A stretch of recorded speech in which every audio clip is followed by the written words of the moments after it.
Bonjour, bienvenue sur la chaîne de Binorm et pas que. Aujourd'hui, on va réaliser l'unboxing de ce colis. Donc, c'est un petit ordinateur Lenovo que j'ai acheté sur le Bon Coin d'occasion qui va nous permettre de pouvoir mettre en place un deuxième Masternote Flux à la maison. Pour la petite histoire, j'ai fait des précédentes séries de vidéos concernant la mise en place d'un Masternote Flux via un Raspberry Pi. Alors, du coup, moi j'ai eu beaucoup de problèmes à l'utilisation. Ça c'était il y a un peu plus de 6 mois maintenant. Et j'ai déjà remplacé le Raspberry Pi vers janvier-février par un ordinateur comme celui-ci. Et j'en suis très content, ça marche très bien, c'est très stable, il n'y a plus de bugs, plus de plantage, plus rien du tout. Donc j'ai décidé de repartir sur le même principe pour le deuxième Masternote que je vais héberger à la maison. Donc là je vous propose donc de réaliser l'unboxing. Donc c'est un ThinkCenter, c'est un petit ordinateur Lenovo, les mini formats, qui normalement est équipé d'un i3 6100T, donc c'est un processeur 2 cœurs 4 threads. Donc il est déjà censé être équipé de 8 Go de RAM et un disque dur de 500 Go.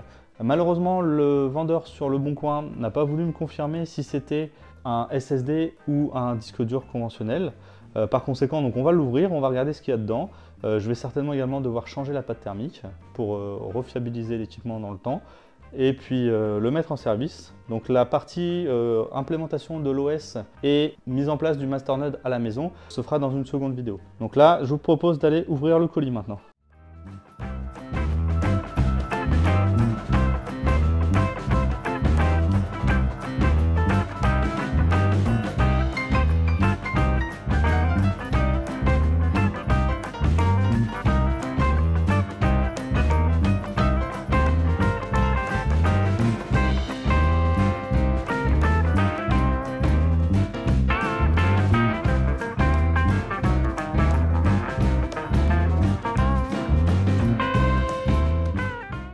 Voilà.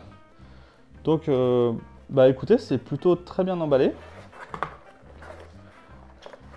Donc il y a l'ordinateur qu'on voit ici, donc c'est un petit format, comme on voit il fait à peu près la taille d'une main. Donc c'est un Lenovo Core i3 et dessus ici on devrait avoir le modèle. C'est donc le modèle, vous le voyez ici, voilà. C'est un M710Q. Il n'a pas le Wi-Fi d'intégré, par contre il a une carte réseau ici, il a des ports USB, et l'alimentation ici et un écran VGA. Et en façade ici, il a deux ports USB et bouton power. Qui est encore d'ailleurs le bouton power. Il y a encore le plastique d'origine. Donc le PC ne doit pas être très ancien parce que même là-dessus, il y a encore les plastiques d'origine. Donc on a le petit PC. Qu'est-ce qu'on a d'autre avec? Donc ça c'est des protections d'emballage. On a son alimentation secteur et sa notice. Ça a l'air même limite d'être la boîte d'origine parce qu'il y a pas mal de plans à l'intérieur. C'est quoi ça? C'est pour la connexion des différents écrans avec Dell. Ah non, c'est du support Dell, donc le gars il a dû recevoir une machine Dell et le remplacer par cet équipement là. Voilà. Mais ça doit être le même genre d'équipement. Donc voilà, donc voici le petit ordinateur. Ce que je vous propose maintenant, c'est d'aller l'ouvrir rapidement pour voir ce qu'il y a à l'intérieur. Pour l'ouvrir, du coup, je vais m'équiper d'un petit tournevis. On va aller ouvrir cette vis-là. On va la dévisser. Il n'y a pas besoin de dévisser beaucoup. Hop, on l'ouvre. Normalement, il y a une partie qui se coulisse. Voilà. Hop. Alors, wow, c'est plus gros que celui que j'avais sur l'autre ordinateur. Donc, alors, on a une partie, alors je vais le rapprocher pour que vous puissiez bien y voir. On a donc la partie ici ventirad avec le ventilateur pour pouvoir refroidir le processeur, le disque dur et la RAM qui va être dessous. Donc, pour pouvoir avoir accès au disque dur, pour pouvoir avoir accès à la RAM, on ouvre ça. Là, on n'a que le disque dur, donc du coup, ça répond à ma question. Le disque dur, c'est un 500 Go qui n'est pas un SSD, qui est un disque dur conventionnel, un HDD. Donc lui, je vais le mettre de côté, je vais le remplacer par un SSD. Et après, donc, on a dedans la possibilité de connecter ici un SSD nouvelle génération. Là, ça doit être le processeur graphique. Et la RAM, quant à elle, la RAM doit être intégrée un petit peu comme sur les Mac. Et donc après, ce que je vais faire, c'est qu'en complément de remplacer le disque dur, qui est ici, le remplacer par un SSD 500 Go, je vais remplacer également la pâte thermique du processeur pour pouvoir le faire fonctionner dans le temps et être sûr qu'il y a un bon refroidissement. Donc pour le remplacer, ça va être assez facile, la pâte thermique. Il va falloir démonter ce bloc-là et une fois que le bloc sera démonté, il faudra enlever, nettoyer et remettre la nouvelle pâte thermique et remettre. Donc voilà un petit peu à quoi va ressembler l'ordinateur qui va me servir de support pour monter le deuxième masternode à la maison. Donc voilà, donc une fois que le flux est installé au niveau de la partie 2, ce qu'il faut faire, c'est relancer le toolbox. Et là, donc dans le toolbox, on va faire la fonction 14 qui est le multinode configuration with UPnP. Donc on fait 14, on valide. Donc ça nous dit qu'on peut faire jusqu'à 8 nodes. Et là, c'est voulez-vous donc activer le UPnP mode ou le désactiver. Donc là, on va l'activer, on va faire OK. Alors, quel numéro de port vous voulez choisir? Donc vous voyez, il y en a 1, 2, 3, 4, 5, 6, 7, 8. C'est incrémenté à chaque fois de 10 en 10 au niveau des dizaines. Donc du coup, le premier node, il est en 1627. Donc là, je vais mettre 1637. Je valide. Voulez-vous confirmer que l'adresse IP de votre routeur est bien cette adresse IP là? Donc oui, je confirme. Et maintenant, au niveau configuration, le node va se configurer avec le réorientage, le réaiguillage des ports via la technologie UPnP. Et donc là, il est en train de faire l'installation et il va redémarrer. Et une fois que cette partie-là est faite, on va pouvoir se reconnecter avec Zelcore. Et là, entre-temps, j'ai eu un break.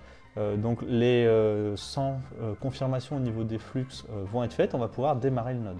5 minutes later. Je me suis connecté. Donc là, ils sont mis à jour au niveau de l'UPnP.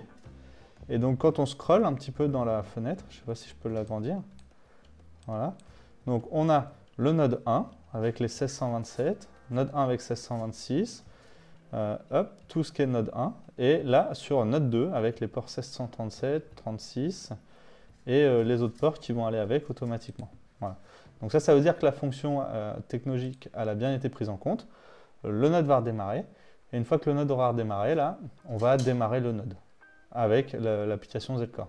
A few moments later. Donc là, donc le node, il a redémarré. Donc ce qu'on va faire, c'est que je vais aller l'activer maintenant dans Zelcore et une fois qu'il sera activé, on va attendre un petit quart d'heure pour être sûr que le benchmark soit fonctionnel. Voilà, donc là j'ai démarré le node, je ferme et normalement ici, donc si on reprend après les fonctionnalités de benchmark, on va avoir le node qui devrait s'afficher ici avec les caractéristiques de l'ordinateur. Donc là, on voit qu'il n'est pas encore actualisé. Donc je vais, on redémarre le Watchdog. Voilà. Et on redémarre également le benchmark.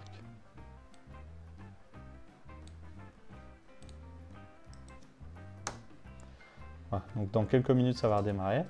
Et donc on va pouvoir aller voir le benchmark. Ces quelques fonctions là, notez-les bien parce qu'elles sont super importantes.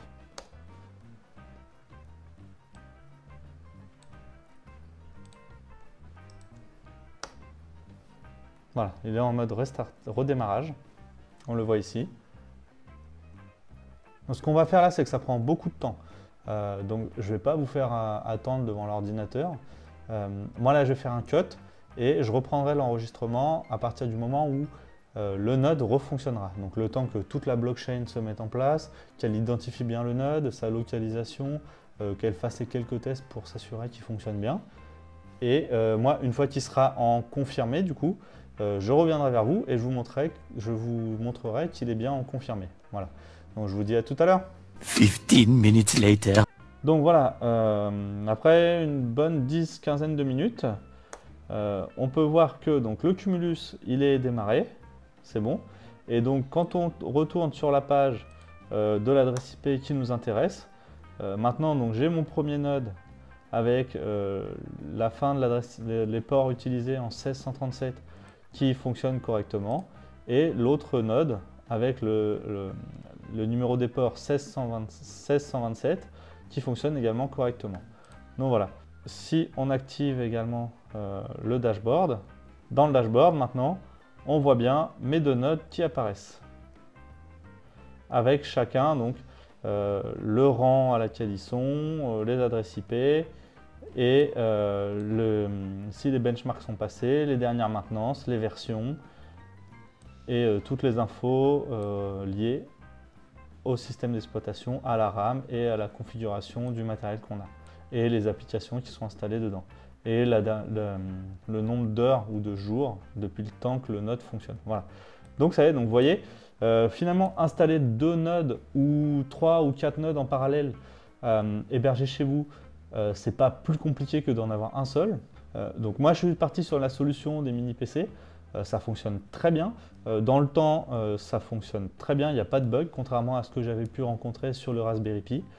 Donc je pense que ça vient du fait que sur le Raspberry Pi, j'avais mal géré la partie disque dur stockage entre la carte SD et les SSD.